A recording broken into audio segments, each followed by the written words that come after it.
Welcome, everybody. I will begin today by acknowledging the traditional custodians of the land on which we meet today and pay my respects to their elders past and present.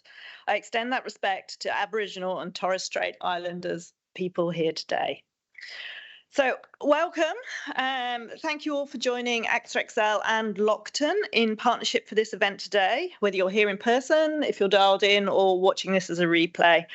I guess just a few opening comments, but anybody who knows me knows I'm very passionate about inclusion in particular.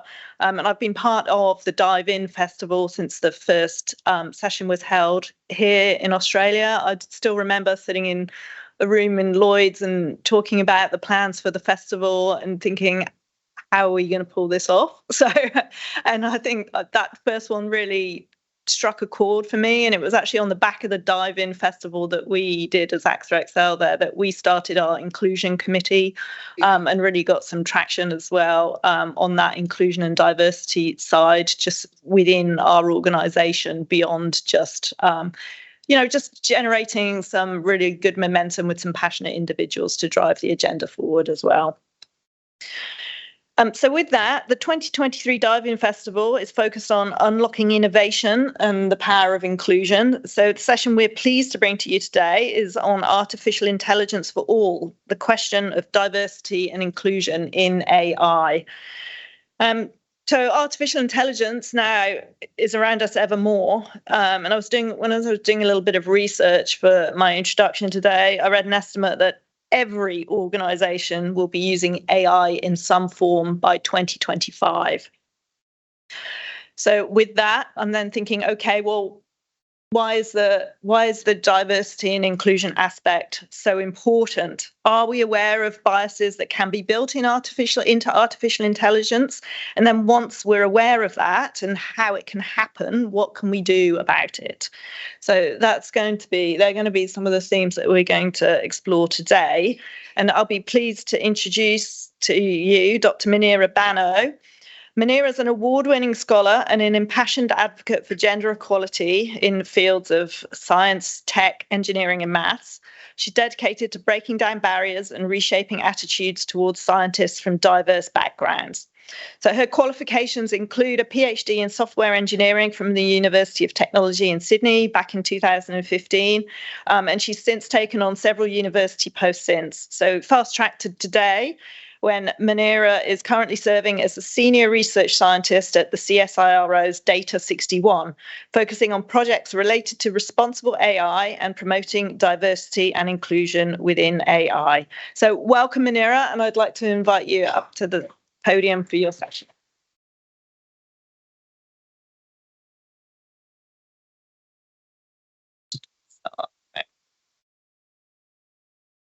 This is working. Okay.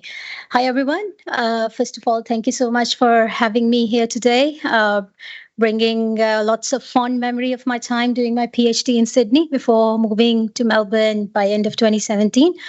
So all these streets, I was just telling that someone here that, they have changed a lot since I was here in 2015 and 16. So today, this talk will be in the beginning a bit of stories. Some of it, because diversity and inclusion is about how we define ourselves, what our identities are, how do we look at the world, how do we differentiate our own place when in comparison to other people, what makes us similar in the end, because we are all just humans. So I will start with my own story, why I became passionate about this topic of diversity and inclusion, and especially the AI. Touching upon from there a bit on a human history of how we ended up with this AI and how it is shaping us the way it is today. And then I will dive a bit deeper into the data, because that's the one where everyone understands where the problems are coming from. But data is not the only problem there. I will introduce some of the work we are doing at CSIRO towards the end, which gives the framework of other pillars other than data that impacts this diversity inclusion issue as well. So, and of course, touching upon a few of the news items here and there in the media, you might have seen some of them, and some of them might be new to you. But when we look at the news in the media, what's actually happening in the background, how it is impacting overall AI landscape, and what we need to learn is the important thing for us. So I will be touching upon some of them as well. But before moving forward, let me see if this works. Where do I have to go? I'll do it just by slide. So just some of the factors of that defines us. How do we define our reality? When we think about what's real and what's not, these days you see a lot of deep fake images and videos, especially with the wave of generative AI. It's becoming more and more complicated to find out what is actually real. But in the end, leaving behind the cyberspace outside, we need to understand what makes us who we are. How do we understand the reality? And if we want to go and check, it all comes to our origin, where we are born, who were our parents, the part of the world where we were born defines a lot about us growing up. The knowledge that we assemble in our formative years, the languages that we speak, what we look like, who our ancestors were, and what values about ethics and how to deal with the society. All of these are coming from a part of society where we have our initial years, and that kinds of define our reality as well. Later on, I will call it data. But in the beginning, we don't, as in normal life, when we are building our perceptions, when we are building our ideas, values about what is right, what is wrong. In daily life, we are making decisions all the time, regardless of AI or technology. At the back of our mind, it's always going on. We are making decisions. We have some personal, moral, or ethical values about what is right or what is wrong. And there have been lots of thought processes, and the philosophers have been, trying to dissect how people make these decisions for centuries. And still, human beings are very complicated when it comes to what is right and what is wrong. It's not an easy answer in many contexts. And a lot of that not only comes from your origin, but you as an individual. All of us, it doesn't matter where we are born, but in the end, we make our decisions ourselves. And then there are memories. We have all these memories that actually make us who we are. If we don't remember our past, we may not be able to make any decisions. We may not recognize people. We may not recognize circumstances. Some incidents with certain person in the past, it's usually what happens. What's the generalization rule? Some nasty incident with a particular person of a particular race or gender defines our memories in a way that in future we make certain decisions based on our past experiences. So a lot of our morality and ethical values are based on our memories, which we store, which comes with some emotional attachment of certain kinds of experiences. And it defines our decisions in the future, it defines our ethics and how we look at the diversity of certain races or gender or other attributes in the future. Very few people will actually judge them on the basis of individual cases, but a lot of people, they generalize based on their experiences. When you hear about certain people saying something about certain races, they generalize based on one or two experiences, but they want to avoid whatever the negative feelings they had in the past in the future. This is the protective mechanism that many people have. So the racist behavior or sexist behavior that has been seen in some cases would be attributed to past experiences or secondary experiences. I didn't nothing happened to me individually or personally, but I heard someone near or dear to me telling me about some incident that happened to them. And then the perception that comes from media, showing you certain images that creates your perception of how you will attribute the feelings to particular scenario, or comes from social media. People keep posting videos, whether they are real or not. I talked about reality, that it's very complicated to differentiate what's disinformation, what's real or what's fake, but they do impact us. And these memories that we collect over the period of time also define who we are when it's come to our behavior. So just now telling you a bit of my story of who I am, what defined me today, what work I do, why I'm passionate about. So my origin comes from Pakistan. I was born and raised there. So here is Peshawar, where my parents are from. This is northwest of Pakistan, close to the border of Afghanistan. And here is Islamabad, where I was born. So just a few years before I was born, they moved to the capital.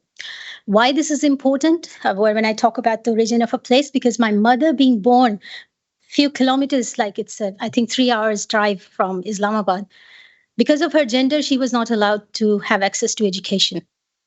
Whereas my father was not only given opportunity, he could go in 60s abroad to do his research in North America. But my mom, like every other woman, our entire family in that generation, they were simply denied because it's not for women. And then I was born the youngest after four brothers, the youngest in the family, just few hours drive from that place. In another context, my father gave me not only the equal opportunity, he not allowed me to come here to Australia and pursue the education. And that kind of made me wonder that how much it impacts where you are born to define the context of what will be the privileges that will be granted to you. In certain parts, the race and the gender, they will be very defining factors of what will be available to you. So this is my birth city, Islamabad. So here's me, 3 years old. And I was the youngest, as I just mentioned. I had four elder brothers and no sister. So one of the reasons could be that I was, raised exactly the way they are. I think having a fifth child, the parents are too tired to adopt their methodologies to raise a girl. So I was raised around four elder boys. So that also, your order of birth, that also kind of defines who you are. My, usually in our culture, it's the adult siblings who take cares of the younger one. And in my case, they were teenager boys. And in that part of the world, you can imagine. So I did not feel myself different to them. And in a lot of cases, being the only girl in the family, I felt like I was given more attention and, priority. And how much that changes a girl's perception about them. I never felt awkward being the only woman in the room because that's how I was at home. The confidence and, to have this confidence in myself that I can come to Australia all by myself. I had no family and friend here in Sydney when I arrived in 2012 to pursue my PhD in the male-dominated field of software engineering. This all goes back to my origin, that it was a defining moment in my life, that those circumstances, those factors that play the role. And then, of course, your parents and your siblings, their support, their positive messages, they also contribute to it. So when a lot of girls from South Asian region, they ask me about, if I was afraid of coming to Australia, I usually say no. What would have happened? And they have a lot of long list of things that can go wrong because, as girls, they're always conditioned to go for the worst case scenario, start from there, not being optimistic on your capabilities that, yes, I can do it. If something goes wrong, I will handle it. But their barriers are being put there in front of them by telling them the worst cases that can go wrong. And gradually over the period of time, that conditioning defines them that as a woman, I should not do this. This field is not for me. This is, I'm the only woman in the room. I should be freaking out. Why? You should thrive. You're the only one. You will rule the room. So, it all depends on how you define yourself. So here I am in my, I think it was fourth grade. I was the top of my class. My father was behind the camera and smiling at me. He took this picture. My dad was a very special man. He had a lot to, contribute to my career. We lost him last year, and I can still, remember him smiling behind the camera taking this picture. And at around this time, he made me understand that my education, unlike my parents, was a privilege. My brothers. For my brothers, things were, usually in that society, if you're a man, everything comes to you easily. But for me, because it was different. And then I realized, okay, my mom has never been to school. My aunties, they don't know how to, speak English, because that was the language that we were having in our education in. Um, and gradually, like, it became very important to me to prove that my father has trusted in me in the right way. And given opportunity, girls can outperform the boys. So after my master's, I decided to come to Australia. That raised a lot of eyebrows. A single woman, without a chaperone, coming here to do a PhD. So many things can go wrong. Eventually, this is the picture that is a defining moment for me and my entire family, where I am the only woman to have a PhD in the male-dominated field of software engineering. And this picture is taken just, in a walking distance here on UTS Tower. And I always call this as breaking off the concrete ceilings. We hear about glass ceilings, we hear about the bamboo ceilings, but let me tell you, this concrete ceiling concept is that the women in Pakistan, Afghanistan, certain areas in Pakistan and Afghanistan, their ceilings are not glass or bamboo. They're literally and metaphorically made of concrete. A glass ceiling will, let you see what's happening on the other side. You can't move up. A bamboo ceiling will, limit your perception, but you can't see, but still you can hear what's happening on the other side. A concrete ceiling is a deaf and blind. You have no perception of reality, that there is a life beyond those confinements. I didn't know what, opportunities Australia will offer me before I came here. But just like I said, that my attitude, was a defining moment. But there are still so many in my generation, and still in current times in Afghanistan, they are denied the access to education. And the ceilings are very different from them, the way we define the glass and bamboo ceilings. So next is that after my PhD, moved to Melbourne. I became one of the superstars of STEM for the Science and Technology Australia, which was a movement to, increase the visibility of the profiles of female scientists in Australia in the media, for which it was a very prestigious opportunity. And I'm proud to be alumni of 2019 of that program. Then in 2019, I was given the honor of being the overall winner of Under 40 Most Influential Asian Australian Award. And 2021, the government of Pakistan recognized my advocacy for women in STEM and all the work that I was doing through the honors list of the foreign minister. And after that, so many other, honors that came my way. I never dreamt of them. The day I arrived in Australia, I remember my brother came with me to drop me here in Sydney. He left by Central Station after 8 days. And I cried like a child because I didn't know a single person in this entire country. Looking back 10 years now, it was worth it. Coming here and doing every bit of it, it was worth it. But this is a very glorified, slide to tell you all the good things, or the way society defines good thing. Let me put it that way to you. And what's actually missing in this slide is the resume of failure. What I showed on that slide is just the 5% of the life that I had in last 10, 11 years.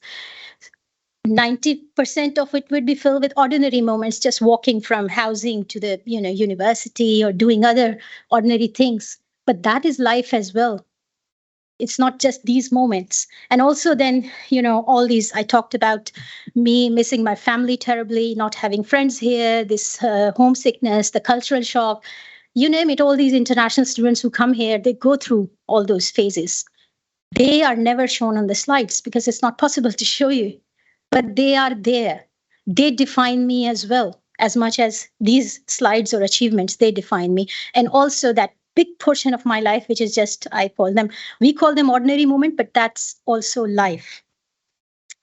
And that's why it's always better to have a 360-degree view of what's happening. When you want to have a perception of reality, you cannot just pick up a slice of your life and then generalize it to everything. So when I talked about, the reality and how we perceive things, on social media, you have seen that people's profile on Instagram are a glorified version of them, the best moments that, according to them, that has to be shared with others. And we look at them and we try to, define that person based on that one snapshot of their life, forgetting that there is an entire life that is happening in the background. There, there is success, there is failure, there are ups, there's down, there's joy, there are tears, and they all make the reality of you. They all define you, not just your resume of success. So, and that's where I will connect that you cannot talk about artificial intelligence without artificial stupidity, because you cannot understand the concept of intelligence. And before I move forward, intelligence as we know it is defined by the Western's, philosophies, by the scientific methods, which always prioritize the reasoning, logic above all others, because they are more patriarchal. According to the scientific methods, these were the traits that were attributed to men, that they are more logical, they are more reasoning, caring, have being empathetic. They were all feminine attributes, and they were considered less intelligent compared to. But now we know that emotional intelligence takes more precedence over the IQ. And this is once again just the Western philosophy. If you talk about Chinese or Indian or African philosophies, they define intelligence very differently. And on top of that, we talk about the indigenous cultures here that I learned after my PhD graduation. I didn't know anything about the indigenous culture while I was at the university. How they, define an intelligence with the connection to the land is another form that is totally, how we define intelligence and artificial intelligence. That's not how it goes. So when we say AI is going to revolutionize the world, which world we are talking about? Is it the form of a colonization we are talking about? Once again, the Western philosophy, how they define intelligence and how they need to reshape the society. Where is the diversity of the thoughts? Where are the diversity of people who do not agree with the same idea of intelligence? And that's where artificial stupidity comes in, that you take a slice of the definition of intelligence and you are once again generalizing it to the entire world. The entire world may not agree with the same definition of intelligence. So let's take a bit of a tour of our past, the history, because how this desire to have an AI or, a very powerful being, how humans have perceived this idea, why do they want it? So it's all in our psychology. Regardless of advancements of tools and technologies, we humans, we still are the same over the centuries. Our desires, the way we think, not much has changed. And you will see why. So if we look at our past, when we read about it, we talk about the wars, we talk about the slavery, we talk about the colonization. And once again, it's written by the victors. The point of view of those who were defeated is not there in the history. It's all the glorified version, glorified resume, or Instagram version of the history that you see here when we are presented with different stories. So there were war that were, just for the piece of land, that who wants to occupy a certain land. And in order to do so, they would just destroy whatever is already there before taking it over. Then the colonization is also the concept of taking over another culture to impose that my culture is superior to your culture. So you all should dress like me, talk like me, behave like me. And yet I will not accept you to be equal to me because you don't look like me. And this desire is still there. We are looking for places in outer space now to colonize, to bring the human civilization to those planets or wherever we can find similar to Earth kind of conditions. So this desire is still there. The way we are looking for another place or another venue or, escape from the world, what's the actual desire behind it? Is it genuine curiosity that what's out there, or we are still looking to, spread the civilization? And if we are, then why are we doing it? Because this is something that we have been doing for centuries, ever since the time known. Then there were wars for race. So racism is something we all know what it is. And we think that, maybe it's something that was in the past, but it's very well alive today. And if anyone is following the current, wave of this referendum, yes or no, it doesn't matter which side you vote, but the amount of racism that we see people are so comfortable in displaying at this present moment. So we still have that psychology. It doesn't matter how advanced as a society we are. Those ideas of generalizing our perception of a particular one incident to an entire, race, regardless of knowing those people, we would just say all of them are like that. No, we are not going to accept certain thing. We are not going to accept voice because, I saw some picture or some video on internet which may or may not be true, but I have seen it, so I'm not going to vote yes. So I have seen these kind of arguments there. That's why people. So we haven't changed much in this sense as well. Slavery was having, other race or humans who would be obedient to us, carrying out the orders without questioning. And if you think that this is something that's, a part of the past, you just need to look at the structure and the order that happens in military, how they have to obey the orders. So the concept is still there. In a lot of organizational cultures, questioning the authority is, not something that is appreciated. And then in our robotics, we do have this desire to have obedient, structures or entities walking around doing all our chores just by ordering it. Siri, do this. Siri, find me this. Or, we like to give the commands, and we want some entity to carry out those commands for us. Once again, we have this desire in us. Given opportunity, people will, display certain traits. As humans, once again, for centuries, we have been having these traits.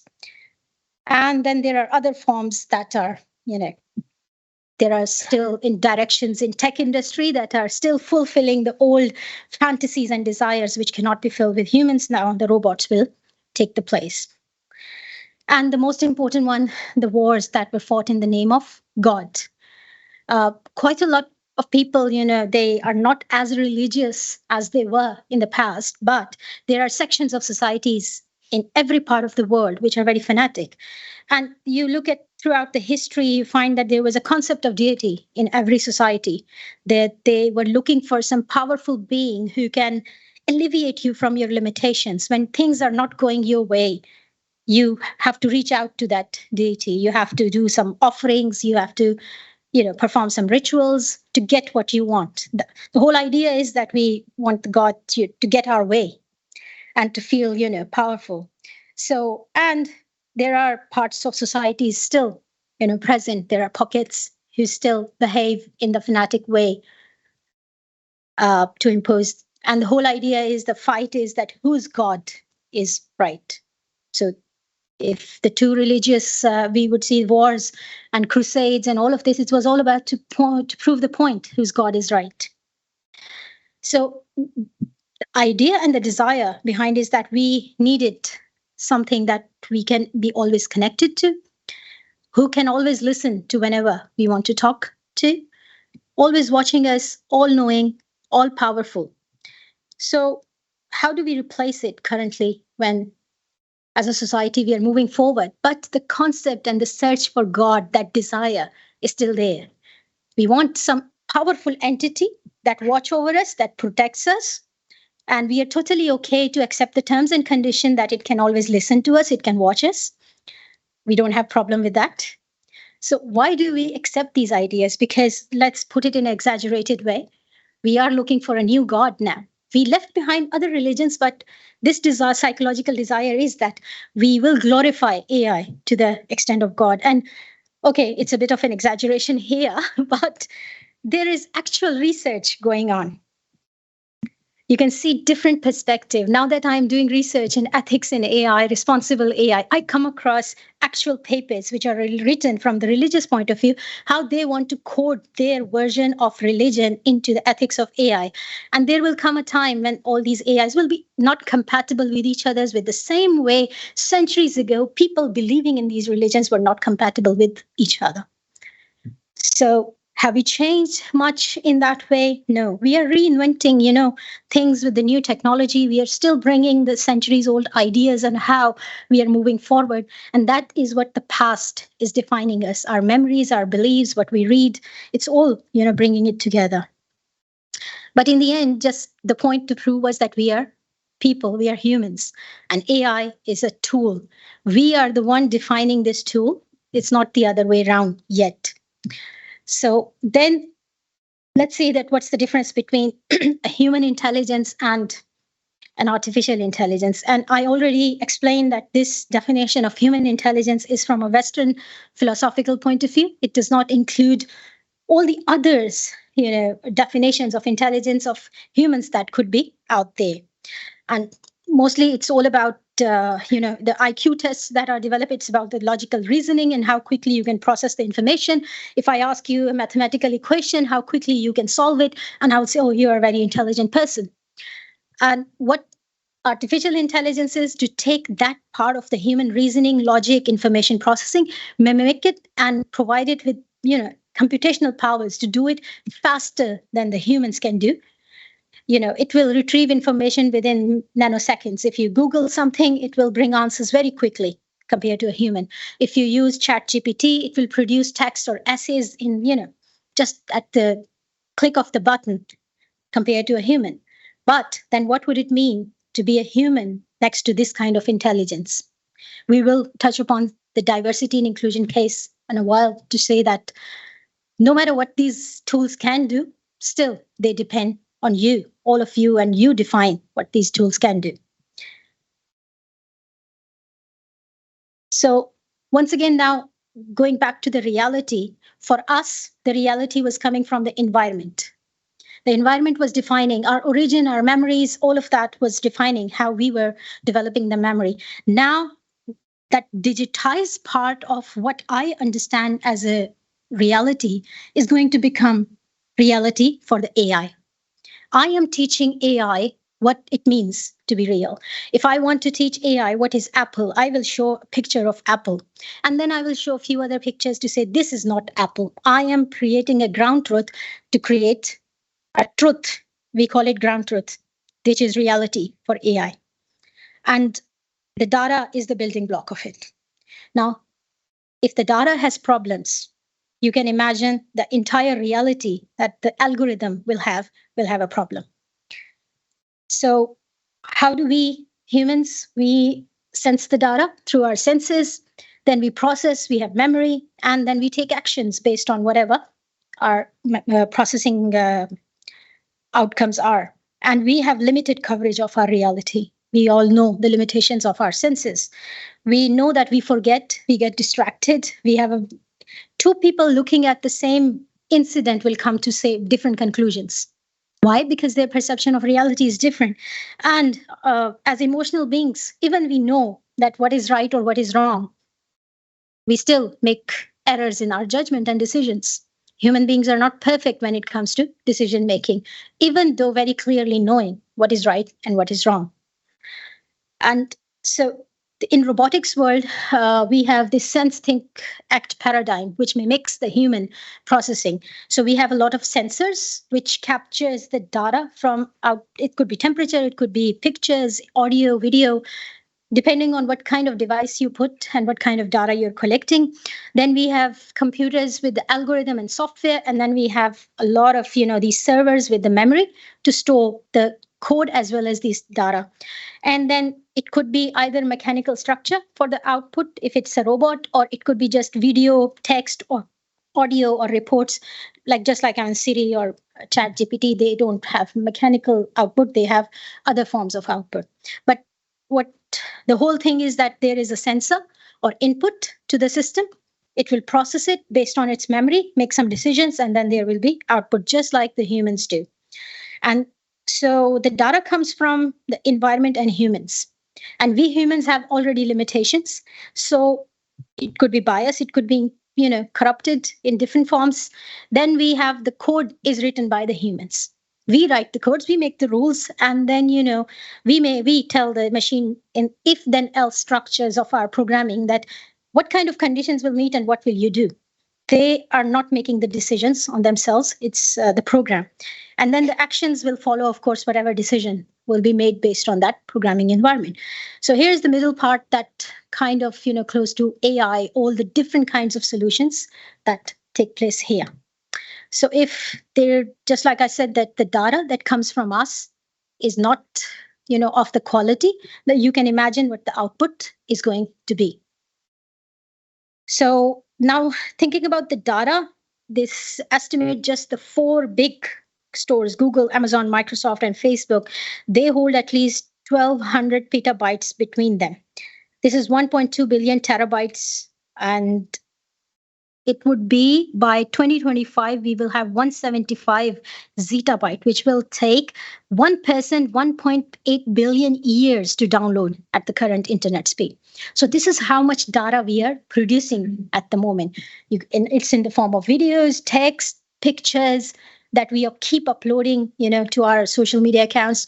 Think of the world population that has access to internet. So the amount of data is becoming so excessive that it's not possible humanly to handle it without very sophisticated AI solutions. So when we were talking about by 2025 every company will have AI, I think most of them, I would say a big majority of them already have, because of the vast amount of data which is absolutely impossible to manage manually. And this is what the phenomena we call it big data, which there is a specific field in software engineering that deals with the specialization of handling this data based on these three larger abstract factors, which is the volume, the variety, and the velocity. It's like the data upload. You can see that in every second, it's a very huge amount of data that keeps coming. It has to be stored somewhere. It has to be processed by the system. And I'm not going into the details of the cost that is having for the environment of processing all this data and storing all this data. There is an environmental factor that is attached to with this huge amount of data that is going to make an impact. Now, we already talked a bit about not all of it. In present environment, the user generated contents are data. But then we talk about history, the past. Most of it is coming from the historical records. And I did mention that historical records, first of all, written by the point of view of the victor, and they're full of racism, sexism, and religiously targeted violence. And there are big data gaps. And one of the biggest one is the gender data gap. Women were throughout the history, conveniently ignored to be, included in the written history, or their achievements were not significant enough to be included in there. So there is a big portion of history where we don't know about the women. It's not that they would not have been intelligent. They were not given opportunity. They were not included. So the diversity and inclusion part that I keep talking about in data, that when you are just going to leave something behind, it will be a data gap that, of course, the algorithm is not going to recognize. It will always think that historically men or, a certain race were the dominant one because they, for whatever reasons, they were victors and they were there with their achievements. And so I don't know how many of you know The Handmaid's Tale.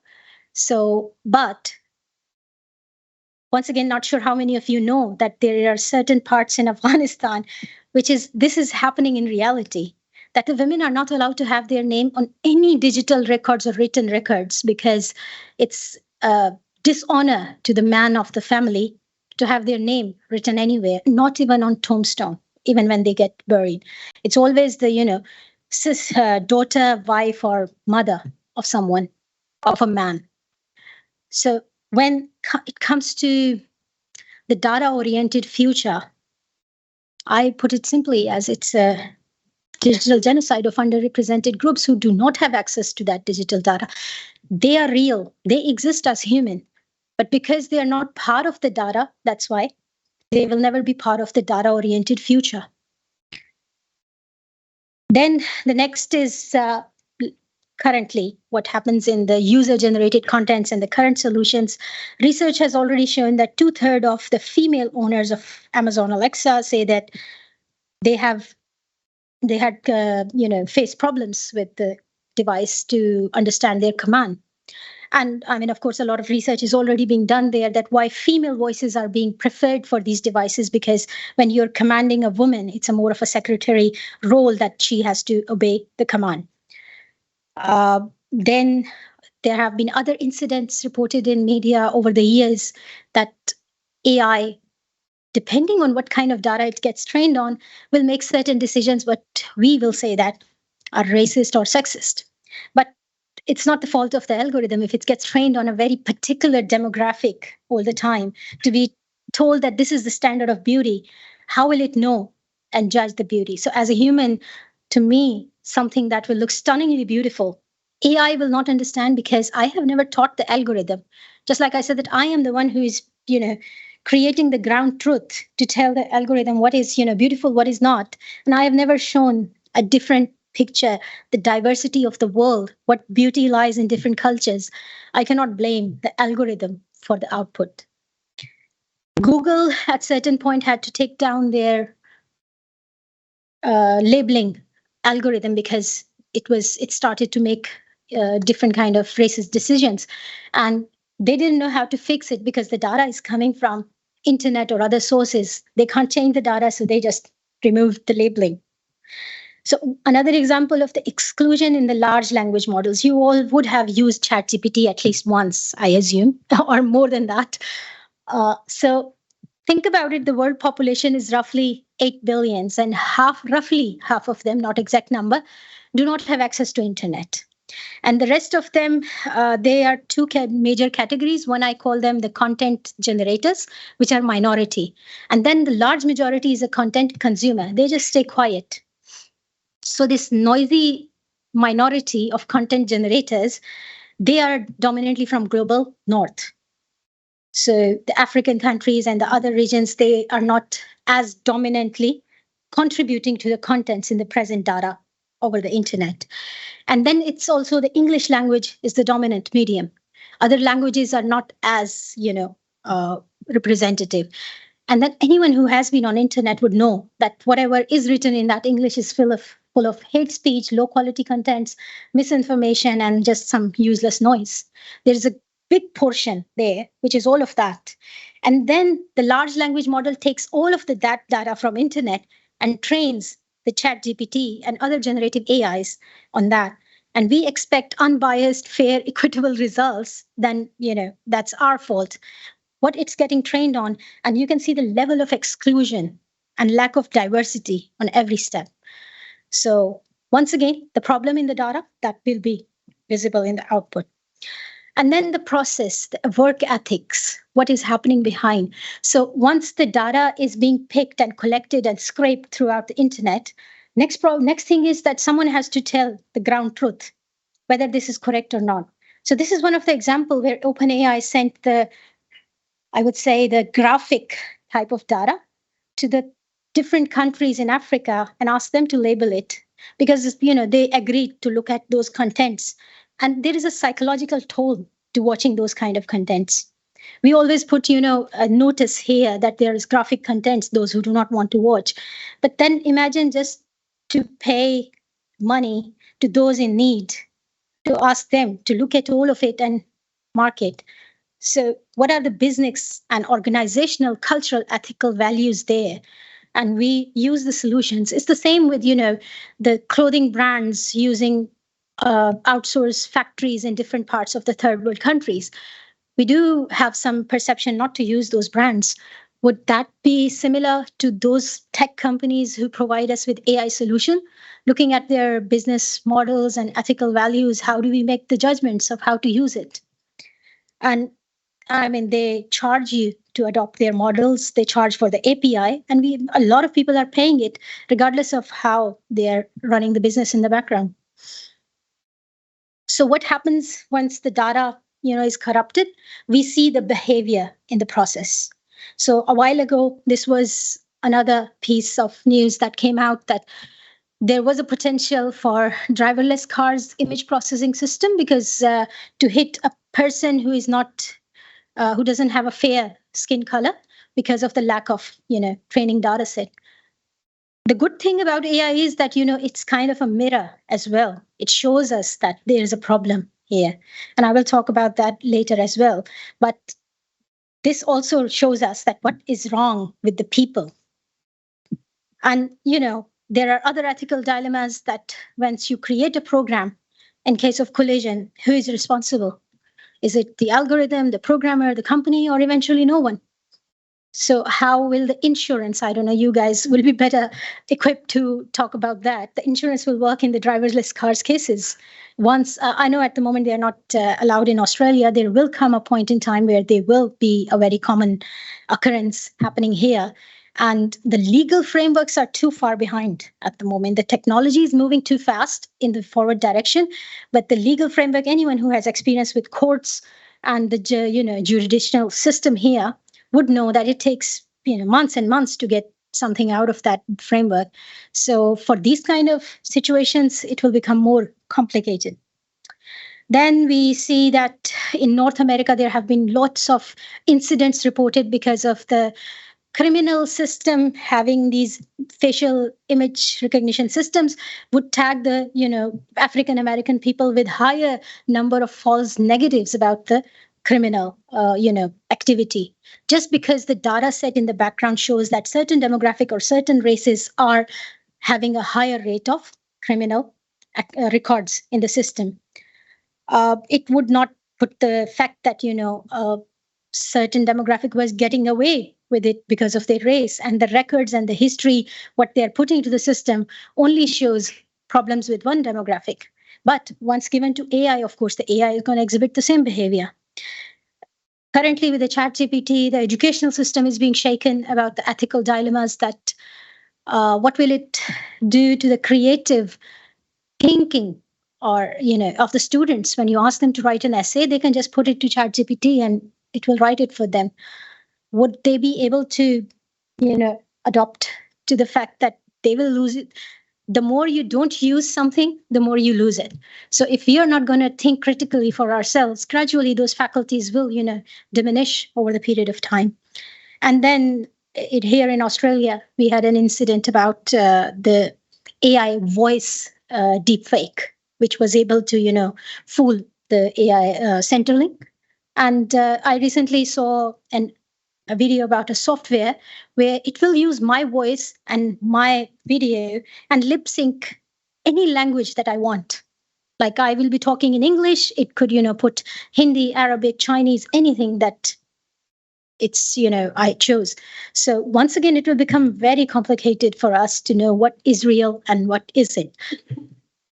And of course, then I was talking about the law and the legal frameworks that are about to catch up with what is happening here.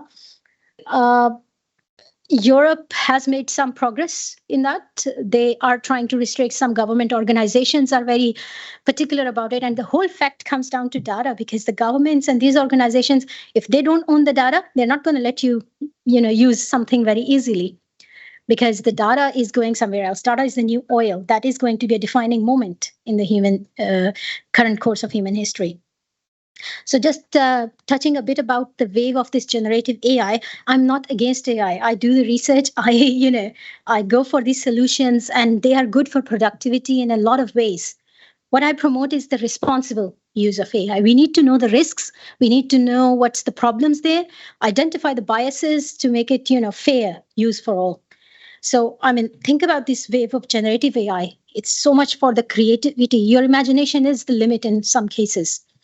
And I'm sorry to say, in a lot of places, it's not being used very imaginatively. People are just, messing with it to create certain scenarios. But once again, it's, diluting the online history. If these are the images created by AI and AI gets trained on these images, what will be the ground truth for the AI? We are creating a superficial hyper reality, which is going to be very different from any other realities. Gandhi, I'm sure, never had a selfie. But will AI be able to tell? And this image is created by AI. So now AI is getting trained on the data that is generated by AI. So we are adding the layers of complexity there. And, once again, it has limitations. We talked about the problems with the data, the exclusion, all the others. We just discussed all these points. And then if you think about its intelligence, within the framework of how intelligence is defined. Here's an example. I asked it to draw a cat drawing by a Picasso. And then I asked it that the Picasso that will be drawn by a cat. So AI is not, able to understand at the moment the prompts completely. It picks up the keywords.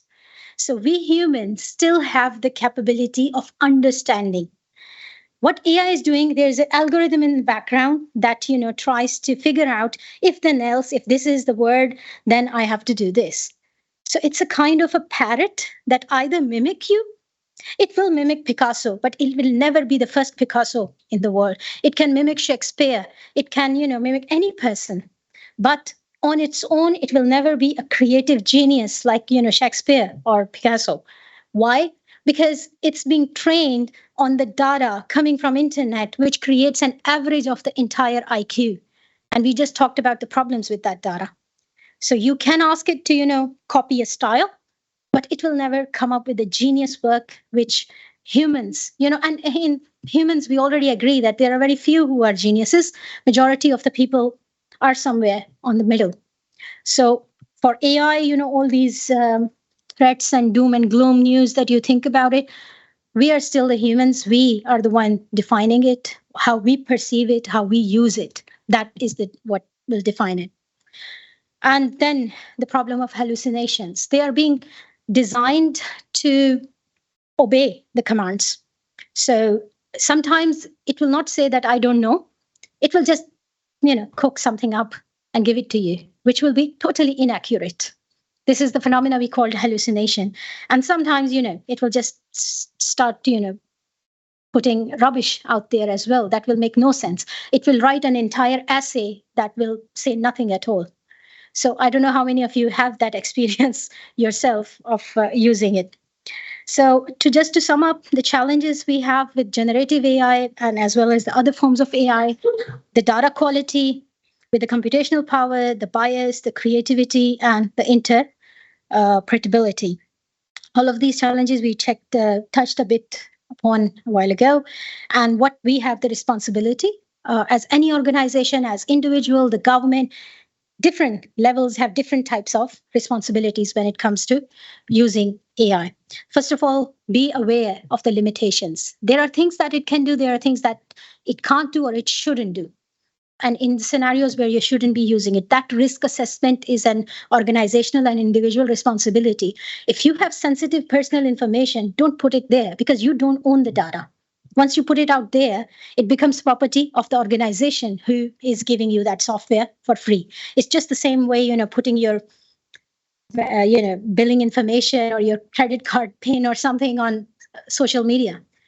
The other people, the labelers and all of them, they can see it. Then, what you are using this generative AI for good, those scammers of the Centrelink, they didn't use it for good. So given in hands of everyone, how it will be used is another challenge. Not everyone is going to use it for good. Be aware of the ethical implications, be respectful to others, be honest. I mean, the usual motherhood statements, but when it comes to actual implementation, they are very crucial. Because when you are giving people the power to do something, there's a lot of responsibility that everyone needs to understand. Then I will just briefly touch upon the work that we are doing in CSIRO. Just like I said, I'm the part of the larger responsible AI group where one of our project is about the diversity and inclusion. And we are going for an approach which we call it hands in hand. So we do the diversity and inclusion for AI using the social concepts and trying to come up with practical ways of how AI design can be inclusive of those. And then AI for DNI, that AI solutions that exist, how they can be used to enhance diversity and inclusion. I talked about that AI being a mirror, showing us that what is wrong. Sometimes a lot of people, they don't mean to be racist or sexist. You have to make them aware that certain things that they said or did were hurtful to others. And the moment they realize, they just stop doing that. There are very few people who would on purpose be hurtful in that sense. So it goes hands in hand that AI will help us enhance DNI. That's our vision there. And another approach that we are taking is of the black box approach, which is used in aviation to record the, disaster cases where things went wrong. But the black box will have all the information what went wrong. So we are aiming to bring the concept to the AI industry as well, that where diversity attributes were violated or something that went wrong in the AI industry, we will record them in a similar way as a black box to have a learning cycle for the future. And of course, it will be the AI that will helping us in the future ones to make sure that similar incidents that has happened in the past will not happen in the future. So the past is important here as well, but for learning to improve in the future. And here, one example of the AI incident database where people can go and, with evidence and everything, they can post about certain violations. Like there have been quite a lot of incidents of the giant retails where the cameras are being used and customers are not happy with the theft detection softwares that they are putting there. So what kind of ethical implications those softwares put there, who owns the data, how people are not comfortable with it. So those incidents are all reported in this database. So the framework that we use at CSIRO in our team, so the data one, I went in a lot of details about it. There's a lot of shapes and forms of data that we deal with. The next one is the process by which the rules are defined. Not many people go into the details of who is defining the rules and who is making all these programs, the engineers who are actually there. And then the product itself, the behavior of the product once it's launched out there.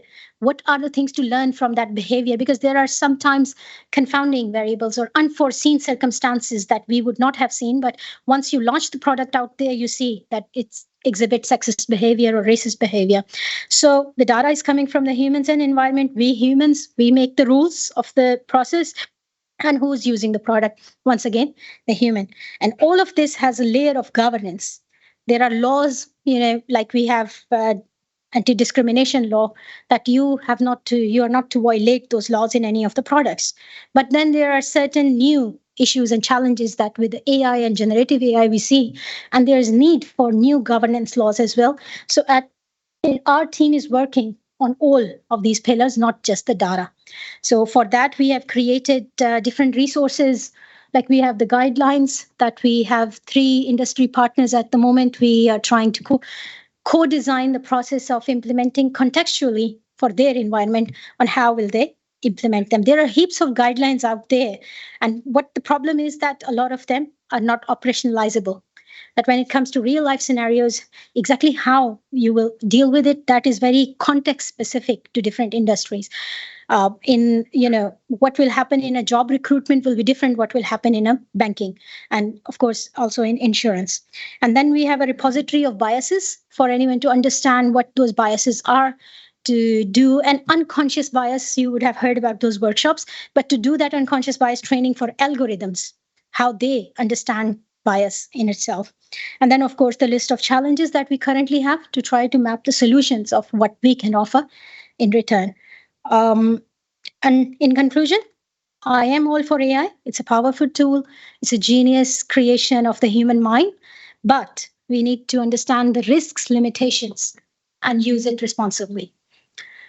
Here are some of the references of the work that we have been publishing, and I think the third one here is the book chapter about the diversity and inclusion in AI that have all the guidelines that I was talking about, what we are doing implementation with the industry.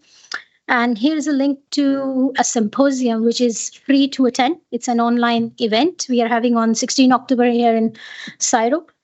Different people will be presenting their ideas around those 5 pillars we talked about: data, process, product, governance, and of course, humans. So if anyone is interested, you can register for the event as well. And that's all from me. Thank you. If there are any questions, I'm happy to take.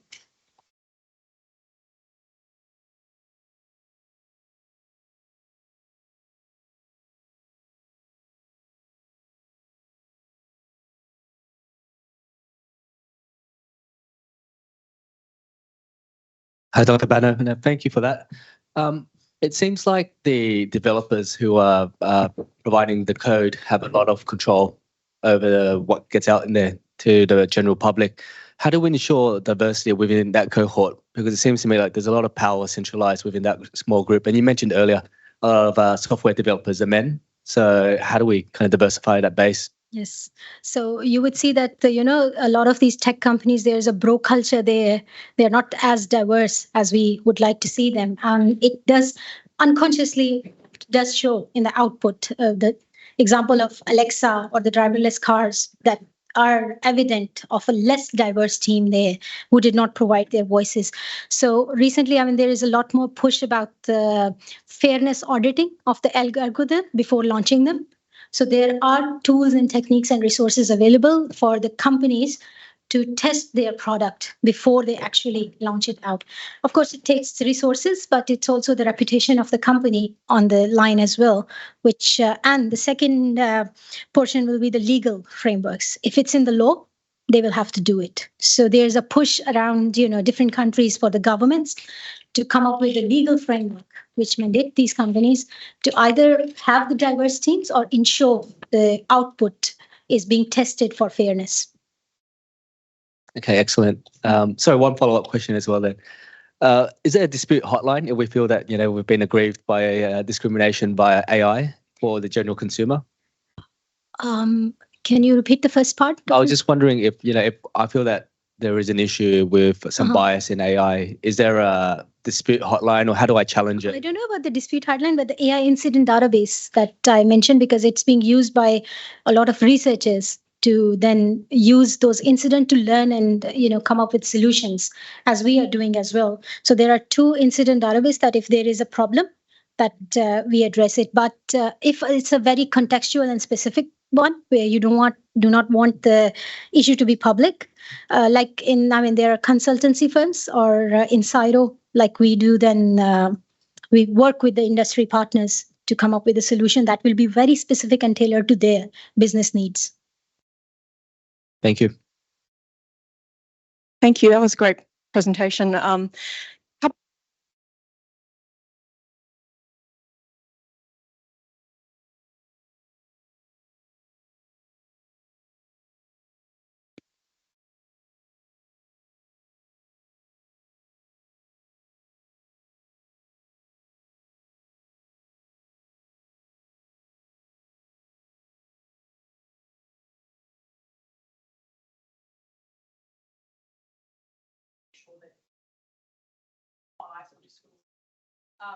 Do you think there are other ways to incentivize corporations who do their profit to actually try and resolve?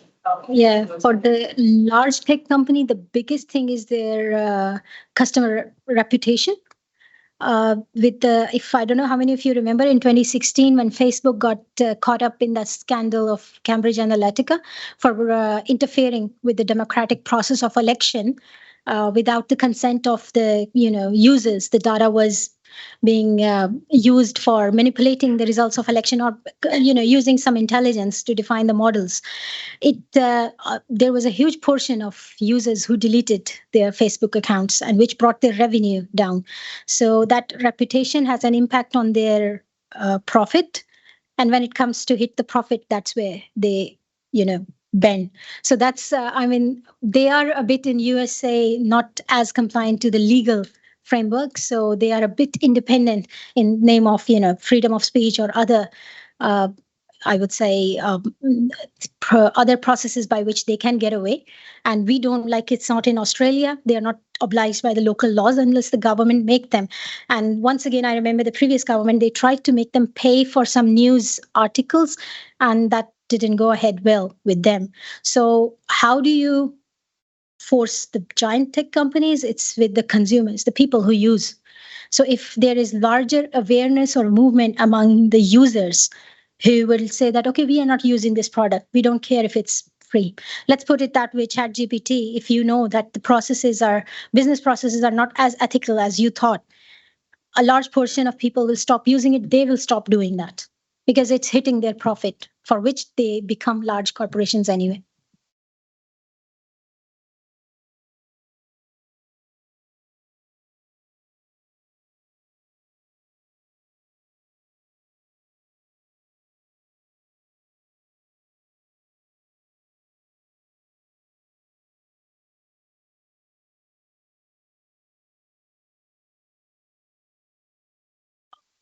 Yeah, look, when the governments get involved into it, like there are bot factories for disinformation to dilute a public perception or public diplomacy in another country, or of a certain figure who is beloved among the public, but then, these AI algorithms, they create so much disinformation that, dilute the public perception of that person or entity or an organization. law and the governments have to get involved in that. So it will be, when I was talking about different religious ethical values, this is also true for different governments with their own agenda and their own perception. So AI is a tool, and when it will be in everyone's hand, it will all become like whose tool is, instead of whose God was right, it's now whose AI is going to be right. So we will go back to the fact that, the two AIs will have a incompatible contention. But this is all what you are saying is about, interfering in another country's policy that goes above the government level. It's not going to be how the country is going to make the organization accountable for those actions. I'm not sure whether the US government was able to do something about Facebook. So that, once again, I said it will come down to us as users to have some conscious, I would say retrospective thoughts on why am I using this software or this platform if they have done this. So ethically, it's individual responsibility then in that case.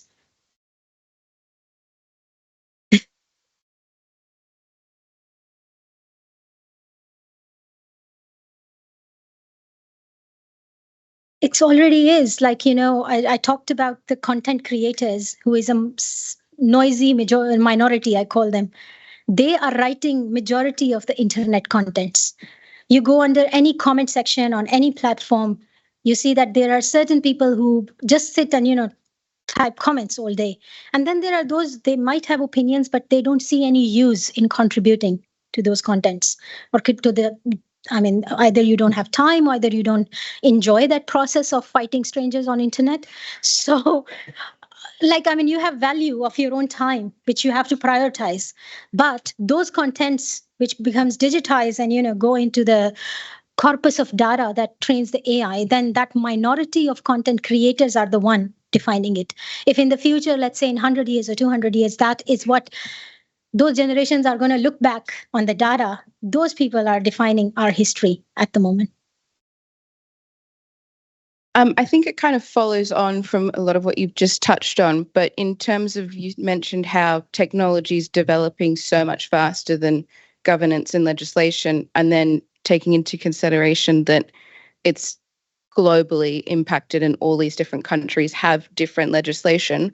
Do you have advice for companies like insurers or brokers who work on a global scale on how to implement AI in a practical way, in a diverse way, while being aware that they're working across different nations who have different perspectives on AI? Yeah, so look, when it will come to the international level with the multinational context, there will be a multi-layered approach to it. First will be the laws in every country, what is allowed and what is not allowed. Something that solution in AI, you may think is practical here in Australia may not be practical in China, or may not be applicable in Saudi Arabia.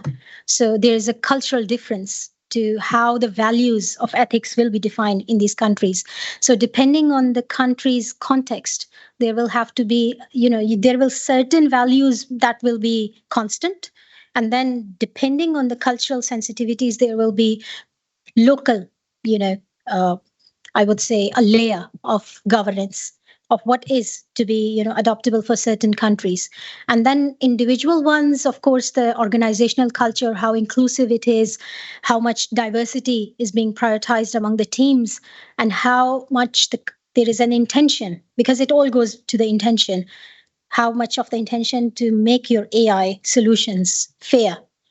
That will require some resources to, do risk assessment. That will require some resources to do the fairness testing. But in the long run, with reputation and honesty, it will be a payoff. Thank you for the talk so far, Dr. Bano. Very interesting and very important information you're going through. I've got a question about identity perceptions. And in what ways do you think our digital footprints might influence future generations and their perception of identity? When it comes to the future generation, I started using internet when I was in university. So I didn't have any digital profiles before that. So anything that I did is not in the digital format. My parents' generation, they completely have no digital identity in that sense. And now I see my nephews and nieces, they're always online. So this generation is very comfortable with putting as much of themselves out there as compared to me or my friends and my siblings. And we thought that we were very liberal compared to our parents. So I think gradually there is more ease to let go of this conservative attitudes towards identity preservation. Although that people are private about their lives, you will see that less and less people are now with this more intrusive and technologies. They listen. You keep telling people that these apps, they always listen to you, but how many care about them? We accept the terms and conditions anyway. So the next generation, I think they are more relaxed about defining their digital identities in that sense compared to us. We are like, I personally would still be reluctant to put certain parts of my life. I wouldn't put the personal details of my life out there on social media, but I have seen people there, then especially younger generation, they're very relaxed about that. So they, I think, being born with these technologies, they're more comfortable to have their identities more fluid with the digital one as well. Whereas I'm referring to my generations, we were not we wanted to keep our personal life separate from it. And that's why our perception of reality was what is out there on digital world is not exactly the same. It's just what we chose to put out there. And now it's becoming more intrusive. Sometimes you don't even choose. You don't have the consent, but it listens to you. Your pictures are out there sometimes without your consent. And then we see some repercussions in the younger generation. They are feeling identity crisis as well, which keeping certain things to yourself previously was not causing those kind of problems. They have their body image issues. They feel, underconfident. They look at that hyper superficial reality and they just compare themselves to that one without realizing that it's not real. So it will become less, I think with over the time, there is a risk of them, the younger generation, having less of the perception of what's real and what's not. That's the risk I see. But they are more relaxed than we were to use these apps and technologies.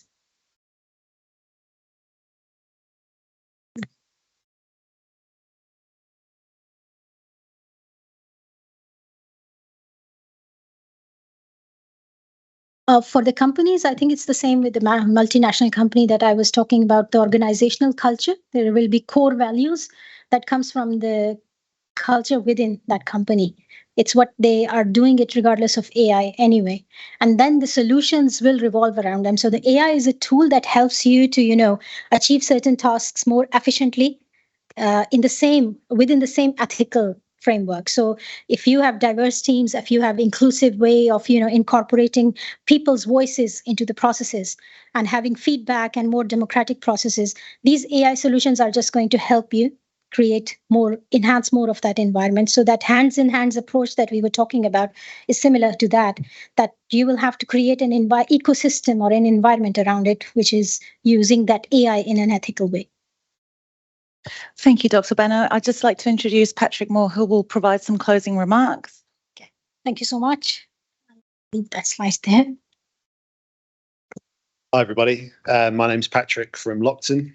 We're a really proud partner of not only today's conversation, but the Diving Festival more broadly. Catherine took great pleasure earlier with a big smile on her face, reminding me that I had the hard job today and hers was the easy, in terms of myself having to summarise for somebody as intelligent and articulate as Muneera. So thank you very much for that, Catherine. So today, as we close this sort of incredibly thought-provoking discussion, there's some key themes and takeaways that I really wanted to sort of close today with. AI is clearly only as unbiased as the data that it's trained upon. When this data does lack diversity, and Muneera has given us plenty of examples of this today, or it does contain bias, the resulting AI models can amplify these biases, leading to some potentially unfair and harmful outcomes. When I did my research in terms of today's conversation, but then also had to think about for myself where AI fits in with Lockton, but also in my personal life, there's some really sort of interesting research and some really deep, thought-provoking work that not only Muneera and her colleagues have done, but people all around the world have done. So I'd encourage you all not just to let this conversation end today, but actually keep doing that research and keep thinking about these day-to-day applications in all of your work lives and personal lives. The intersection between tech and humans, as Muneera has alluded to, is obviously a really fast-paced, ever-changing environment. I think we can all agree, not only from what we've heard today, but the research, that we're in pretty good hands with Muneera, Data 61, and also the CSIRO more broadly in terms of the work they're doing. If you haven't done any more further reading into some of the work that the team have done there, the guidelines, the repository of the biases, and also the 46 challenges that they've identified as a group. There's some really, really great research and also some interesting insights and things to consider practically in your day-to-day applications of AI. Finally, a huge thank you. Muneera, it's a fantastic conversation today, incredibly thought-provoking. The questions were brilliant from the floor as well. So thank you very much for your time. A huge thank you to Lloyds Australia for continuing to support and being a catalyst behind some really important conversations. To AXA Excel and to Catherine, a big thank you for being a partner of ours in this conversation today, and obviously the festival more broadly. And last but not least, to everybody in the room, everybody that's dialed in virtually, and those that will watch this back at a later date. Thank you all for being a part of it. It's incredibly important, and your participation and engagement of not only to this morning's discussion, but future discussions is obviously incredibly important as well. So finally, on behalf of Lockton and AXA Excel, a huge thank you to everybody involved. I hope you enjoy the rest of your days, and thank you very much.